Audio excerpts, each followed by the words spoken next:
at all times. Well, what does that mean?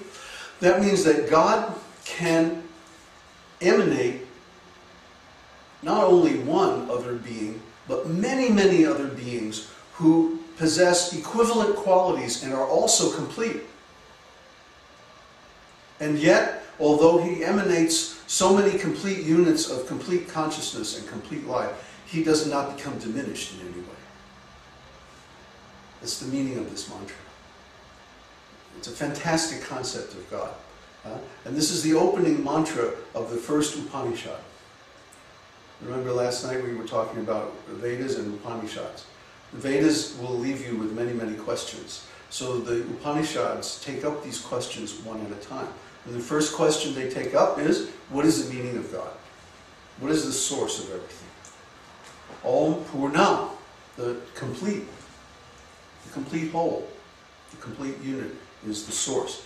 And even though so many other complete units emanate from him, still he remains complete and is never diminished. That's God. That's God. And that's what we experience. That's what we observe. When we look at the world, we see here's all these living beings, there's all these planets and stars, all these galaxies, everything is going on, and yet it seems like so much more can come without any limit. Seems like the universe is just expanding and expanding, and there's nothing stopping it. It's going on infinitely. How is that possible? Because God is the source. God is the origin. God is the complete whole of everything. And even though he can emanate, he could take everything that exists right now, the whole universe, and he could emit a second one, and a third one, and a fourth one, and an infinite universes, just like the one that we have now. And he would never be diminished in potency. He would still have infinite potency. That's God. So the Vedic idea of God, therefore, includes unlimited possibilities, ananda. And this is only the material world. In the spiritual world, there's even more possibilities because we're free of time. If time is no longer a factor, you know, everybody's done a project that had to be done at a particular time. And it's always a source of anxiety. And if I don't get it done on time, then it's going to be useless. And that's the nature of all material endeavors. Yeah? If they're not done in time, then you might as well not even do it. But in the spiritual world, it's not an issue. Because we're free to move around in time in the spiritual world. So if we don't have something quite finished, that's okay. Just shift time a little bit and go back. You know, we have so much more freedom in the spiritual world because all the possibilities are there. So our real existence, our real home, our real happiness is in the spiritual world. This material world is just kind of a reflection or a dumbed down copy of the original spiritual world. And when we live in that spiritual consciousness, then we're happy, we're free.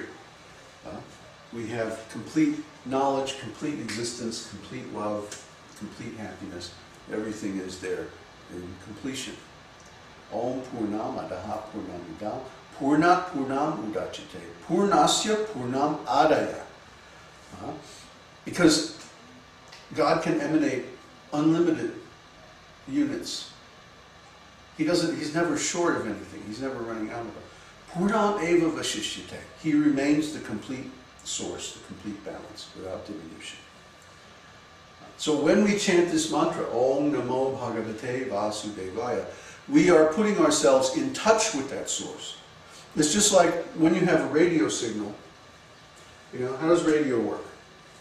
We have a tower, right? And there's an antenna on the top. And then there's radio waves coming out from the antenna. And then we have our little radio set down here. And the radio waves come into our antenna. And then there's some electronics that like decodes the signal and we can hear the music. But how does that work? Well, it's really cool. It's called modulation. Modulation means that there's a carrier wave. Like that. And a carrier wave is at a particular frequency. But when we tune our radio, what are we really doing? We're tuning into this carrier wave. It's a certain frequency, like a certain sound. And then with amplitude AM radio, let's say we have some music going like this, like that. So what happens is this carrier wave gets modulated by this signal. So it goes like that. Basically, the information is encoded into the waveform by the transmitter. And then when our receiver picks it up, what does it do? It separates the two. Remember how we were talking about to be aware of something, you have to have separation? If they're together, if there's no context, you can't be aware of something. You can't be conscious. So there's so many radio programs going through this room right now, but we're not aware of any of them. Why? We don't have the receiver turned on to separate the signal from the carrier. Okay? So somebody might say, well, I don't see God. Where's God? Yeah, I don't see him anywhere. Yeah? It's said that God is present everywhere. Why can't I see him? Why am I aware of him? Because you haven't separated the signal from the carrier. God is there. God is everywhere. You're fully present. But because we didn't decode the signal properly, we're not getting the message. Okay? When we put our consciousness in the proper context, then we can decode the message. And how do we do that? By this carrier wave. First, the radio has to tune to the carrier, right? Before the radio can receive the station, you have to tune it in. So what we're doing when we chant this mantra is we're tuning our consciousness into the carrier wave that carries the message of God. And if we do that successfully, what happens is then we can receive that message in our hearts. The circuit's already there. You don't have to develop it, you don't have to create it, you don't have to get it from somebody else. All you have to do is tune in on the mantra. And when you tune in on that mantra, what happens is automatically it starts working. It's like the radio is there, it's just not plugged in. So you plug in the radio, turn it on, tune it to the right station, and boom, you get the message, you hear the music. So what we're saying is, when you chant a mantra, you're tuning into this message that's coming from the time domain, coming from the spiritual domain, from the higher dimensions. And you will be able to get the message that's coming that will give you the information how to live as a spiritual being, even in the material world. So, that's the story of mantras. That's what mantras are all about. There are many mantras. There's not just this one mantra. There are many, many mantras. They each have their specific application. Just like there are different radio stations. Some of our music stations, some are news stations, talk stations, emergency stations, what have you. They all have different purpose, different programming. So the different mantras tune us into these different channels. First we have to learn how they work. They work by uncovering our original consciousness and tuning us into the carrier wave coming from the spiritual world that's broadcast everywhere, all the time. Like all God, all the time.